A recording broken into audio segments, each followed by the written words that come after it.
17 رمضان المبارک کو اسلام اور کفر کی ایک فیصلہ کن جنگ لڑی گئی جسے غزوہ بدر کہا جاتا ہے، اور اس غزوہ بدر کو یوم الفرقان بھی کہا جاتا ہے۔ فرقان اس کو کہتے ہیں جو حق اور باطل کے درمیان فرق کرے۔ 17 رمضان المبارک کو مسلمان اور کافروں کا بدر کے میدان میں آمنا سامنا ہوا۔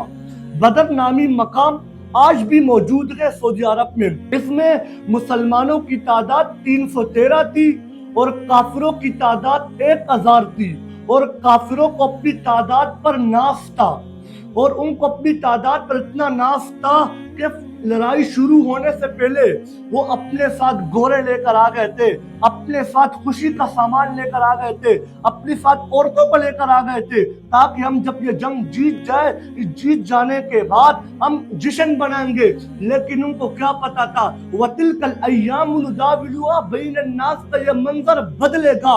میرے نبی اور میرے نبی کے صحابہ نے اللہ اکبر کا نعرہ لگایا، نبی کے حکم پر، نبی کی قیادت میں میدان بدر میں آئے، اہل باطل میں کی آنکھوں میں آنکھیں ڈال کر اہل باطل کو للکارا، اہل باطل کی دم پر پاؤں رکھ کر اہل باطل کو بدر کے میدان میں للکار کر ان کو پورے قریش میں ذلیل کرا دیا۔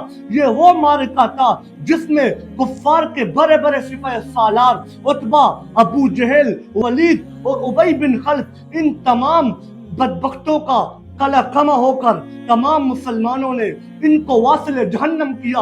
اس غزوہ بدر ہمیں یہ سبق سکھاتا ہے، غزوہ بدر ایک شجاعت کا درس دیتا ہے، غزوہ بدر ہمیں ایک جہاد کا درس دیتا ہے کہ جب بھی کافروں کے ساتھ جنگ ہو تو ان کی گردنوں میں مارو۔ ہمیں چاہیے ہم اپنے بچوں کو اور اپنے عوام کو غزوہ بدر کا درس دے۔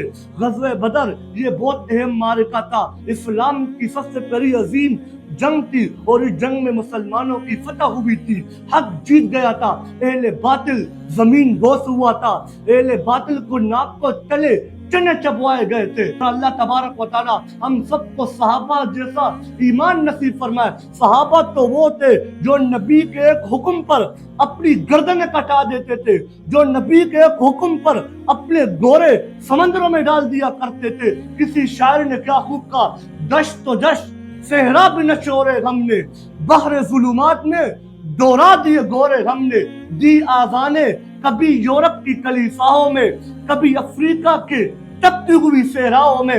صحابہ کرام نے تپتی ہوئی صحراؤں میں بھی جا کر رسول اللہ کے دین کی دعوت دی۔ صحابہ کرام نے افریقہ کے جنگلات میں بھی جا کر رسول اللہ کے دین کی دعوت دی۔ آج پوری دنیا میں جاؤ، اصحاب رسول کی قبور مبارک ہمیں دکھے گی، اور یہ ہمیں درس دیتی ہے اپنے آپ کو رسول اللہ صلی اللہ علیہ وسلم کا عاشق بناؤ۔ رسول اللہ صلی اللہ علیہ وسلم کو حکم آ جائے گردنیں کٹانی پڑے، گردنیں کٹا دو۔ اللہ تبارک و تعالی ہم سب کو عشق رسول، عشق صحابہ نصیب فرمائے۔ وآخر دعوانا الحمدللہ رب العالمین۔